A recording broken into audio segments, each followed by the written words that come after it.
Now, as I've said before, I submitted a complaint to the United States Department of Justice on March 25th, 2020. They replied that my complaint would need to be more detailed. And so that's why I made my new complaint so incredibly detailed. I spent so much time working on it. It's 126 pages by the time it was done. And as I said in the last video, I'm prompted by this involuntary hospitalization stay, even though I didn't know it was a scam at that point. When I first got out, I just knew that they'd done a little bit of healthcare fraud. I didn't know that it was a full-on scam. But the fact that there was no justifiable reason for me to be there, and the doctors didn't defer to John, that had me terrified. And so I finished up my complaint, and I submitted on October 28th, 2020. And this whole time I'd been working on a web portal, and I put my video up on my web portal. I make a video right before I submit my complaint to my introduction video that went on my web portal with all my other videos. And by the time that I submitted my complaint, I had all kinds of ideas about what might happen when I submitted it. So in the early stages, when I'm catching Wells Fargo and all these crimes, I'm feeling really powerful. It's like, here I'm fighting this Wall Street bank, $2 trillion in assets, and I'm outmaneuvering them at every turn, and I'm catching them, and then their behavior is so repulsive. The USDOJ is going to be repulsed by this merciless massacre of an innocent man, who never did nothing to them. I mean, this is the most despicable thing I've ever seen in my life, in my mind. But then, and of course, I thought about taking them to court civilly. And I pictured, getting some massive settlement. And of course, during this whole time, starting in January 2020, I'm sending the LA Times their encrypted message, their encrypted signal line. I'm sending them a play-by-play of everything that goes on, and I'm suffering incredibly. So for a long time, what I wanted to do was to knock the hell out of this bank, and to really do damage to it, and then go move to another country and be euthanized and give the money that I got to charity. But then, as time progressed, I had these different thoughts, and I started to consider that what we might have here might be another routine instance of injustice. That I've seen these documentaries on rape on college campuses, rape in the military. Like, I've seen this documentary on rape in the military. And this girl had been brutally assaulted while she was in the military. She was in the Army, and she needed some health care for, they needed the VA or whoever it was to pay. I think her jaw was messed up or something, like she had her jaw broke, or she had some kind of serious damage done to the bones in her face or something. I can't remember what it was. But not only did the Army not prosecute this person, they don't file charges, they don't investigate. They give her the runaround, for years it seems like, and then they don't pay for her medical procedure. I'm starting to think, well, there's obviously a lot of injustice in the world. It seems like when you're dealing with these big, powerful people, that injustice is the rule. I'm not the exception. And so I started to consider, too, that we might have another routine instance of injustice. But overall, as I'm going through these different outcomes as time goes on, I am dreaming of the day that the United States Department of Justice helps me. Okay, that I'm going to get my dignity back, and they're going to care about me, and they're going to see how horrible this is. And when they get to know me, see the kind-hearted, caring man that I am, and when they see what I've done for this bank, and how lauded I was for how hard that I worked, that this was like a dream come true. And so when I hit that send button on that email on October 28th, I am really happy. And it's like I'm looking forward to it. And I'd sent them a password for the USDOJ criminal division, and also I sent them the FBI's password. And I think that I asked them to forward my complaint to the FBI. I'd sent the FBI some tips on their tip line. But I was hoping, I've done this massive investigation. I've put all the evidence. I've got all my evidence organized for them. I mean, they couldn't have asked for anything better if they had a desire to bring this bank to justice. But I don't get a reply to my email. Okay, for several days, and I believe I give it 5 days a week, 2 weeks, and I send another email, and I explain to them how that people might think that I'm just trying to get rich, and that wasn't my goal when I started, but now I do want some money, but that's justified. I'm trying to address whatever concern that they may have, and I say some more things, and then another week, 2 weeks passes. They don't respond. And I send them another email. And by the way, I may be getting the order of these emails backwards. But I sent them an email about how I need help, that this bank is not accountable to anyone. And what I'm thinking at this time is maybe, because this is the end of October, I submitted this. November is the election month. I'm thinking maybe that they're busy with all this stuff they got going on with Donald Trump and his demands, with the election, and all the stuff that we had going on. They were just busy. But another possibility comes to mind, or another thing, is this is what the USDOJ does to me. What the USDOJ does to me when I submit this complaint and they shun me. This is an eerily familiar behavior. Okay, this is the exact behavior that I've been subjected to my entire adult life. Okay, that I live in the mountains, and all these horrible rumors go around about me, about my mental health history. And I meet these girls in the bar, I meet these people in the bar, and they're all friendly. They think I'm the best. And then the next time, it's like they shun me, they avoid me, and I didn't bring it up much. It was kind of it's a strange thing. There's almost like an internal taboo that I have against bringing this up. But when I do bring it up to these girls, these people, what does somebody tell you?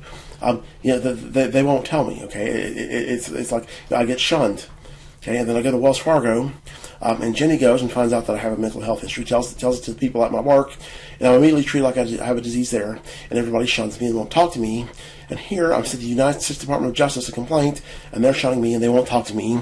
And I know for a fact at this point that they have been prejudiced, or that Wells Fargo has obtained my records from this hospital that I was at when I was 18, Broughton Hospital. It was in the month leading up to submitting my complaint that I'd figured that out. And I'd included in my intro video to the USDOJ, which that's another thing, they never, ever, ever visit my web portal. Okay, so I send them this, and as the weeks go on, I'm checking my web portal. I got a visitor log on my database, and they never, ever, ever visit. Okay, but to go back, on my intro video, I told the USDOJ that Wells Fargo's got those records. I can tell you they got them right now. I'll tell you right now they've got those records, and there's stuff on those records that could prejudice the whole world against me. Okay, that's my intro video that I made in October. Okay, and given that I'm being subjected to this same behavior pattern that I've known my whole life, what I start to think is that the reason that the USDOJ isn't talking back to me is because Wells Fargo has prejudiced them with my legally obtained healthcare records from the hospital that I was at when I was 18. So I'll cut this video off, and in the next video, I'll explain to you how I figured out and how I know that Wells Fargo obtained these records from the hospital that I was at when I was 18, Broughton Hospital. So we are continuing on. The zip file for this section is the Broughton Hospital zip file. And I can't remember what month it was that I called Broughton Hospital. It had been on my to-do list forever to call Broughton Hospital and warn them that Wells Fargo would be making illegal attempts to obtain my healthcare records. When I was in Broughton Hospital in 1999, when I was 18 years old, 1999, this place was massive. Okay, it is a several hundred acre campus that sprawls forever.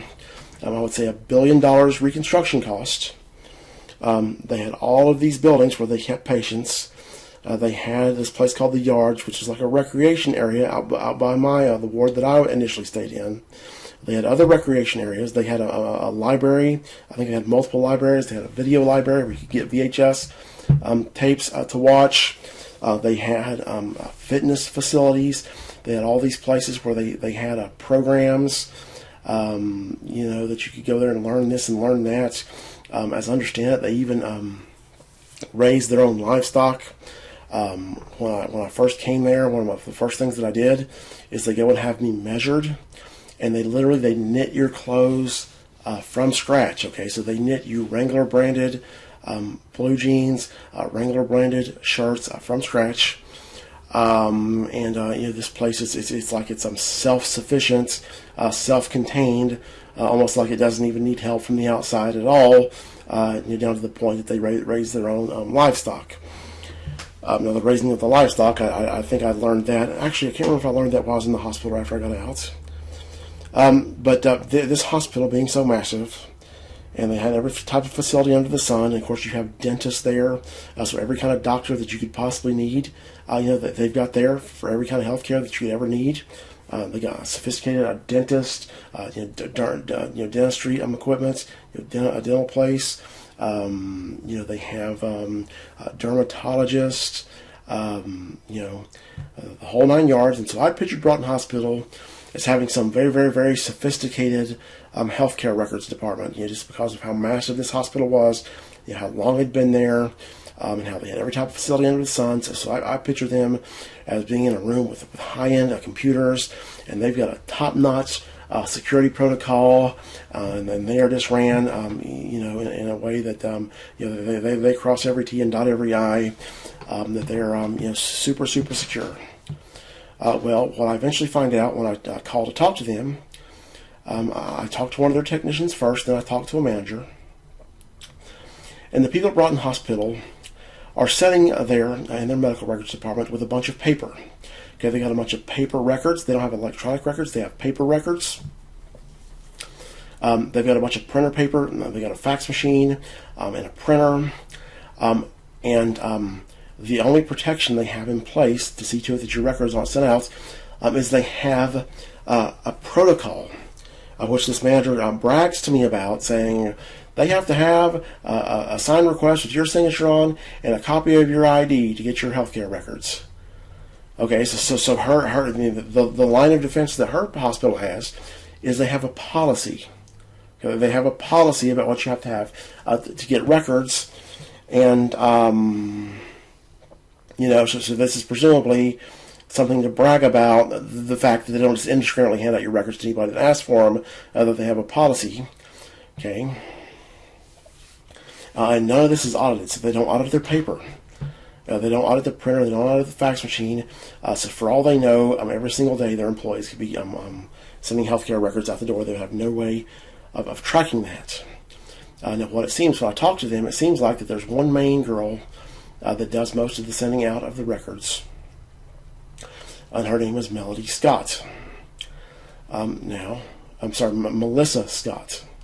And I've got here, based on my recollection, this is about a verbatim, almost verbatim, what my chat with Melissa Scott, what we say, how this conversation goes. I call Broughton Hospital, and this is probably between August of 2020, September 2020, sometime around there, that I called. I don't think it was as late as October 2020. I would guess it's probably about August. And I call and ask us to speak to the medical records department. And Melissa Scott answers the phone. And she answers the phone, and this is what I tell her. I say, "Hi, my name is Leonard Clinton Williams III, and I need to see if my medical records have been sent out. My former employer has been making illegal attempts to obtain my medical records. I stayed at your hospital in 1999. Okay, and here, I can't remember exactly what she said, but she says, they would have to have, to send out your medical records, we have to have a request signed by you and a copy of your driver's license. And I think she might have phrased it, they would have to have a request signed by you and a copy of your driver's license. Okay, and as she says this, her tone of voice and the way she's speaking, it's like she's emphasizing to me how hard it would be for them to get my medical records because they have this policy in place. Okay, so I'll respond to her. My hospital is involved in crime as well, and between them, they almost certainly have a copy of my driver's license on file. They could easily forge your signature. What you have described would not be a problem for them at all. Okay, and she says, let me see if there's a record. Okay, I say, oh, okay. She returns, there is no record. Okay, I say, okay, can you put a note on your systems that my former employer will be making attempts to fraudulently obtain my healthcare records? And she says, I will just watch for it. And I think she might have prefixed this with, how about this? I will just watch for it. And actually, she might have said, I will just watch for it, because she didn't give me an option as to whether she's going to, quote, watch for it, or if she puts a note on there. And I think I might have asked her if she could put a note in her systems, and she said that they didn't. She might have said they didn't have systems like that to put a note in. And I asked her to put, I think I might have asked her to put a sticky note on the computers or something. But this is roughly in the court. So I've misspoken when I say verbatim. But this is the conversation in its essence, and not, this is the important components are here. Now we're going to return to this conversation here in just a second. But it's after I talked to Melissa Scott, and then, by the way, this conversation has me feeling very uneasy. Okay, and I'll explain to why later. That this is not comforting to me at all, the way that she behaves in this conversation. And that's when I call back and ask to speak to the manager. I leave a voicemail on the manager. She's not there. I leave a voicemail, and she calls me back, and she tells me, and this is the conversation where the manager tells me that we're just sitting here with a bunch of paper. I ask her if she has a record. She says, we don't have any electronic record. Okay, so she has no electronic record of the records being sent out. It makes it sound like they don't even have a record at all of the records being sent out, which this casts doubt on this, which is, let me see if there's a record. Okay, when I talk to her, she says, we don't have an electronic record. Ask her if she has a record of the healthcare records just sent out. She says, we don't have an electronic record. Explains to me they're sitting there with a bunch of paper, and then she touts to me this policy that they have, as if this prevents anything. And I tell this lady about my healthcare records. I say, let me tell you something right now. I say, I can tell you right now, they've got them. Okay, they've got my healthcare records, and I'm kind of, my voice is raised. So I can tell you right now, they've got them. And I say, in your hospital, I tell her, your hospital was involved in crime when I stayed at your hospital, and there are things on those records that could prejudice the whole world against me. Okay, So I conclude this conversation with this manager of a Broughton Hospital, their healthcare records department, their medical records. I think we call it the Release of Information Division, or the Release of Information Department. Now, before I get into this conversation that we had, I'll skip this to another video, because this may or may not make sense to you, what I have to say about this conversation. But I want you just to think in conceptual terms and use common sense. That we've got Atrium Health, we've got Wells Fargo, this powerhouse bank that sits on $150, $170, $200 billion in cash at all times. They are ruthlessly invading every millimeter of my existence with brute force. They're making criminal attempts to get my medical records. For sure, they're going to be trying at this hospital. Okay, and you put that together with the fact that this hospital has the most insecure setup conceivable. That they're sitting there with a bunch of paper records, printer paper, a printer, a fax machine. None of this is audited. What do you think has happened here? Okay, do we even need to do any further analysis? Okay, very obviously, this lack of security protocol they have, where their employees are sitting in there with paper that's not monitored, they're not audited. This is that they have this policy that they seem to think is so magically sufficient when there's no way to audit if the policy is being followed. Okay, well, what do you think's happened? Okay, but very, very obviously, Wells Fargo has gotten those records. Okay, and I want to cut this video off. In the next video, I'll go over this conversation and explain to you how I can read into this, and it's very clear from this conversation, which I reflect on after I talk to this manager. I talked to her, and again, this conversation had me feeling uneasy, very uneasy. I didn't like the sounds of this at all, and then I reflect on this a little bit more. It very quickly becomes apparent to me through this conversation that they for sure that not only have they sent them out, this Melissa Scott girl, she's the one that sent them out. All right, and so we're back, and what's happening is I'm getting incredibly sick of making videos. I'm getting sick of this project, and this particular this accusation that they've got my medical records from the hospital that I was at when I was 18. I have the least evidence of all for this specific claim. I don't have any hard evidence at all, period. But I have a lot of reasoning and a lot of circumstantial evidence, etc. And what I want to do is after the fact, after I've turned this over to whoever is going to help me or look at this, sometime after there, I'll go over the rest of the evidence for this. That it mainly involves things about reading into people's behavior and seeing how the way that certain people behave towards me is consistent with them obtaining my healthcare records illegally. With them seeing my healthcare records, which those healthcare records, the hospital that I was at when I was 18, I'll explain there. That I was sent to this hospital in around August of 1999. I had been very, very, very ill for a long time, and I got sent there. I had a complete mental breakdown, and that's what had me sent there. I went to what they call a psychosis, where you're completely disconnected from reality. Now, I needed treatment at minimum, I'd say 3 to 5 months before I went to this hospital. It's probably more like 8 months, because I can remember in December of 1998, we had this Santa Claus placard that was like a Christmas decoration.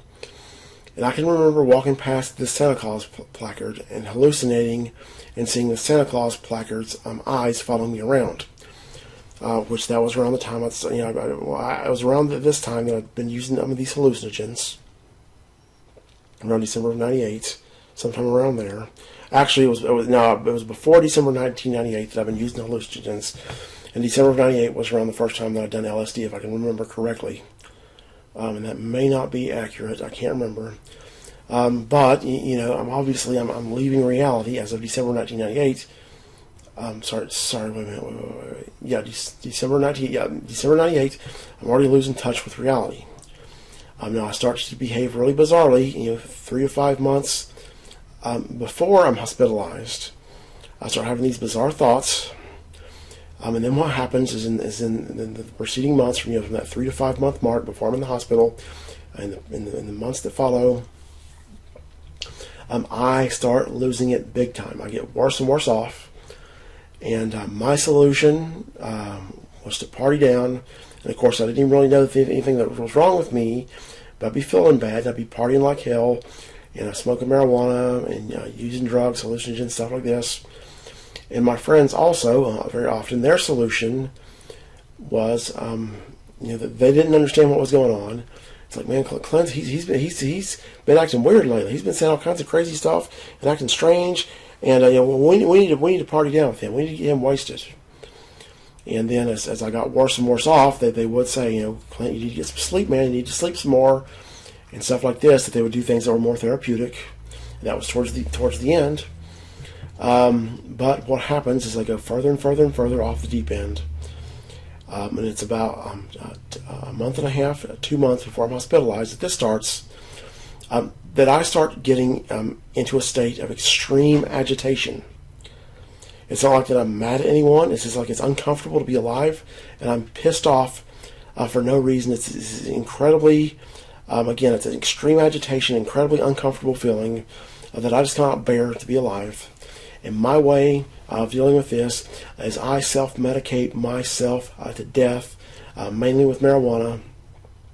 I was smoking 9 to 11 marijuana cigarettes a day, okay, by myself.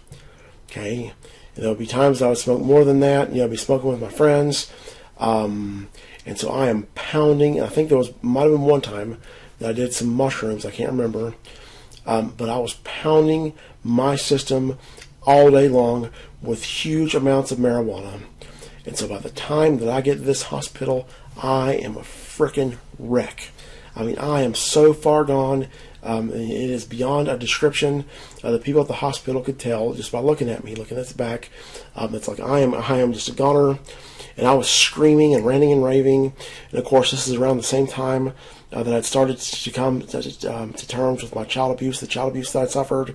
And so I'm making horrific threats of against my family, of violence. And I said a lot of really, really disturbing, extreme stuff when I was in this hospital. And the stuff on those healthcare records that I said to someone who doesn't have the technical expertise, okay, that they've not been to school for this. They don't have all these years of education like these doctors have, and all these years of experience, and who weren't aware, who were not there to see the condition that I was in.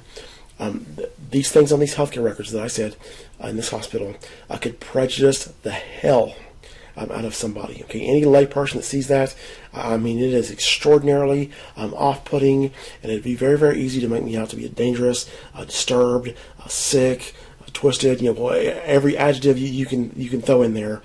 You could portray me, again, to a lay person who doesn't have the competence to judge those records, and they don't have the experience. And then also another crucial element was my condition at the time. They weren't there to see me and to see what I looked like and how I was behaving as I'm saying these things. These doctors knew that I was completely harmless, that there was no threat of anything. They could see that I was just gone and I'm just ranting and raving. And the way I put it is I was not a person, I was a brain that had spun. I'm out of control. But Wells Fargo has every reason to try to get these records. One being that before they get these records, all the cards are in my favor. That I've got my records from Wells Fargo for me getting nominated with all these awards. I was the best employee they had. I did everything right. They violate my privacy. I asked to have a simple conversation, consequence-free, repeatedly. I offered to sign a non-disclosure agreement. They respond by masquerading me with crime. They committed very, very, very serious crimes that would justify shutting them down completely. And so they need something to go in their favor. And maybe if they get these healthcare records, that'll work for them. Now, in reality, once they get these healthcare records, they scored 0.0 points in reality. Those records don't say a damn thing about my character. They don't say a damn thing about me. They don't say a damn thing that would indicate that I'm dangerous, that I'm dishonest, that I'm sick, twisted, evil, whatever you want, whatever adjective, all those adjectives that I told you before that you could throw in there, whatever you want, and those records could portray me as that to a layperson who doesn't have the education, doesn't have the experience, wasn't there to see the condition I was in. Those three, those are crucial elements. In reality, all the cards are still in my favor at this point when they get these records, and all that's added to the narrative when they get these records is that Wells Fargo has broken the law again. Okay, but they've got these records, and they've showed them to the US DOJ, and they've showed them to the Federal Reserve as well, and probably others, and they were known to have been illegally obtained by all parties. Okay, that goes to show you how serious these authorities, these regulators, how seriously Wells Fargo takes them, particularly the US DOJ. They've got a deferred prosecution agreement with the US DOJ. They're not supposed to commit any more felonies, and they waltz into the US DOJ's office, okay, with evidence of another felony. Okay, that breaches their deferred prosecution agreement. They proactively show them evidence of a crime, and the Justice Department goes right along with it. Okay, and this is my main suspicion when the US DOJ doesn't respond to me. They've been prejudiced by these healthcare records. And I told you I'd go over this note in this video, but I'm actually going to postpone that to the next video because this video is getting kind of long. Okay, and I'll warn you that this probably won't make sense to you if you're an expert that really understands things. This might make sense to you, but I figure out a lot, as you've seen in these videos. I figure out a lot by reading into people's behavior. And this conversation right here, there's a lot to be read into this. And again, after the fact, sometime in the future, I'm getting off this section. After I'm getting off of this part of it, after this Broughton Hospital thing, after this, and then after the fact, later on, I can get you some more of the evidence that I have for this that is mostly circumstantial. evidence and reasoning. But let's go over this conversation. So I call Broughton Hospital. I reach the main operator, asked to be connected to the medical records department. Okay, Melissa Scott answers, and she gives me her greeting that this is medical records, this is a release of information, this is Melissa, whatever she says. And I say, hi, my name is Leonard Clint Williams III, and I need to see if my medical records have been sent out. My former employer has been making illegal attempts to obtain my medical records. I stayed at your hospital in 1999. Okay, and then she says, and I already remember this, but she says, send out your medical records. They would have to have a signed request with your signature and a copy of your ID. Okay, and I tell her that they have all that. That would not be a problem. She says, let me see if there is a record. Okay, she returns, says there is no record. She says, there is no record. Okay, and I asked her to put a note that my former employer will be making attempts to fraudulently obtain my healthcare records. She says, I'll just watch for it. Okay. Now, this first attempt here, which again I'm going to go ahead and tell you what this all adds up to, is that she has sent out on these records. Okay, this right here, when she says to send out your medical records, they would have to have a signed copy, a signed request with your signature and a copy of your ID. Okay, this let me see if there's a record. What she's doing with both of these is she's dodging directly answering the question. Okay, she wants to fend off this question instead of going to look or to tell me if my records have been sent out. She wants to say, you know, they would need this and this and this to dissuade me. And then here, this let me see if there's a record. This is odd. This is not how people act. That people who work in departments in healthcare, you know, they got healthcare records or whatever they're working in, they got a bunch of records. They will have habituated this kind of routine looking up of information. So they don't say, let me see if there's a record. They'll say, let me look. Okay, because this is routine to them. They do it all the time. This let me see if there's a record. So somebody might, okay, again, what I would expect is say, let me look, or let me check for you. Let me look that up for you. Or they might say, let me look at our records. Okay, but this let me see if there's a record. This is overly designed to be overly conspicuous to me, to kind of give me a clear picture of what she's doing. And again, she's also dodging answering the question directly. Okay, she will not give me a direct answer. Do you have my medical records sent out? She says, let me see if there is a record. Okay, and the reason that she's dodging right here, again, this is what she's doing. She's dodging answering the question directly, is because she doesn't want to lie. And why doesn't she want to lie? Well, if she had known in advance that I was calling her, she would have time to think about this, and she would have a lie thought out, pre-planned to tell me. Okay, but I've caught her off guard, and when people are caught off guard, they get antsy about telling an unambiguous lie. Okay, that's one thing, is they get this anxiety. Another thing is just she's expected to get away with this. She's never expected a call from me, and here I'm calling her about this. She's probably starting to get kind of anxious and worried and feeling threatened, and she knows, of course, that she sent these records out. And what's going through her mind is that what if it's found out that she sent these records out? Okay, she might, one option she has is to weasel out and lie or make up some narrative or to say that I authorized sending these records out somehow. That's an option that she has. And so she doesn't want to answer the question directly,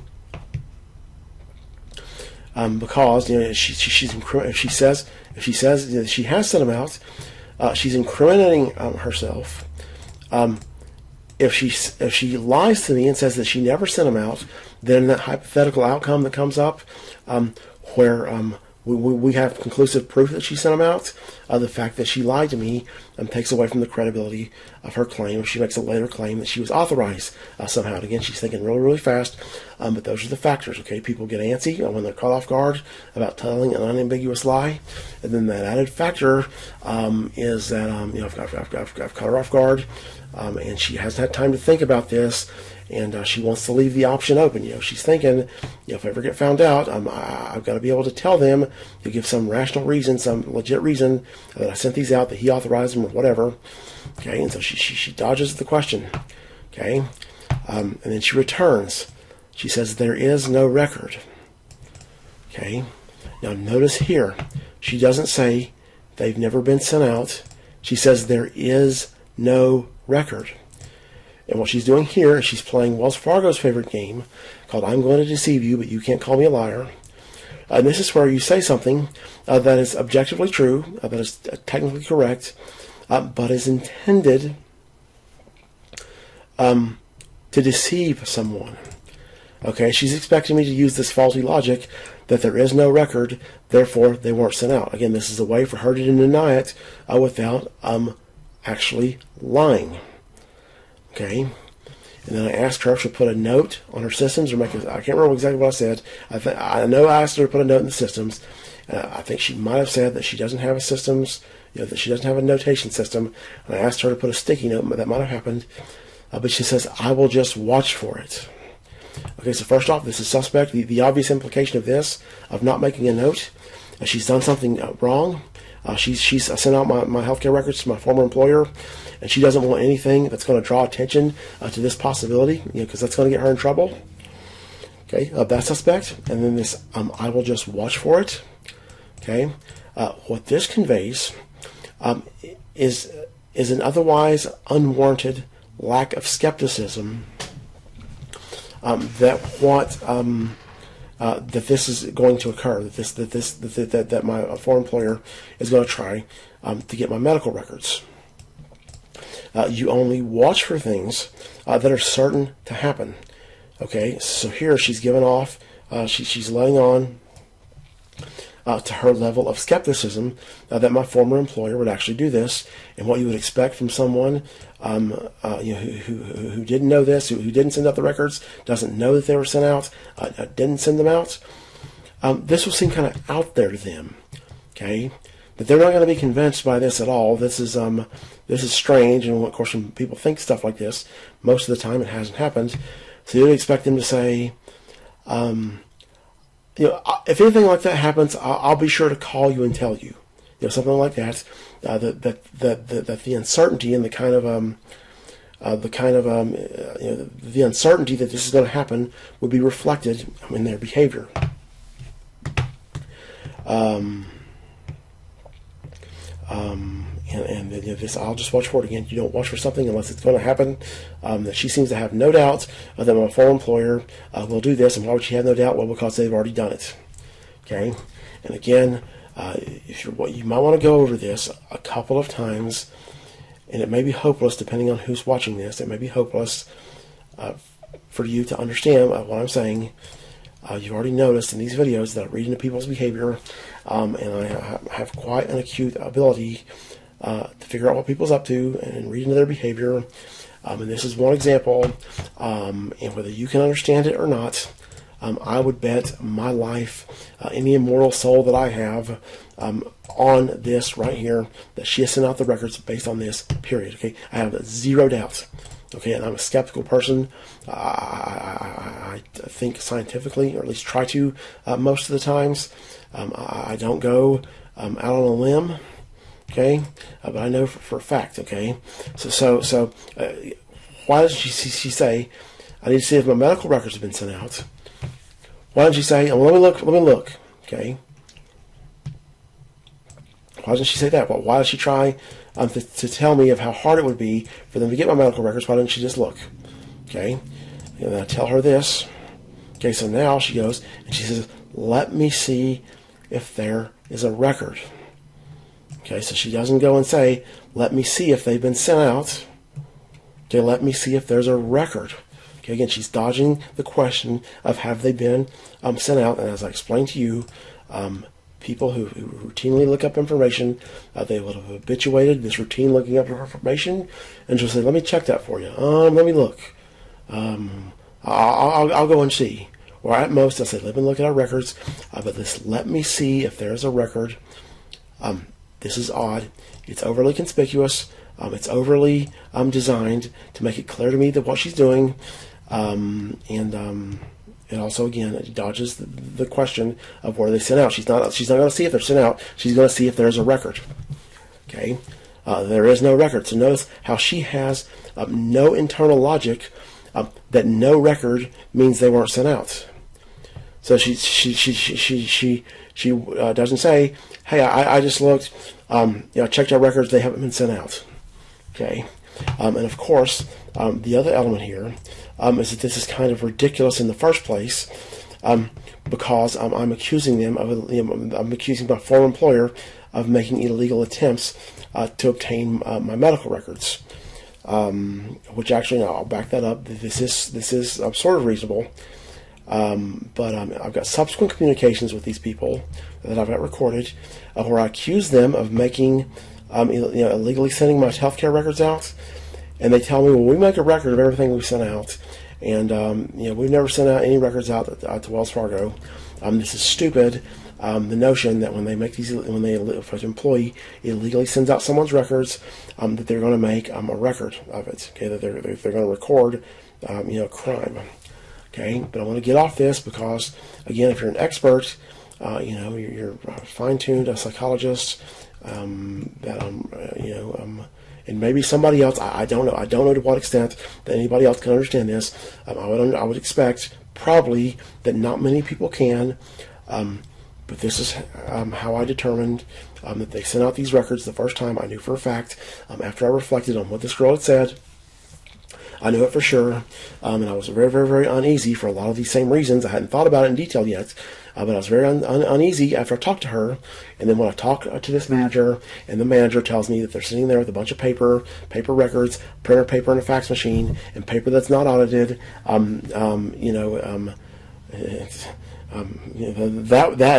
course that's game over right there.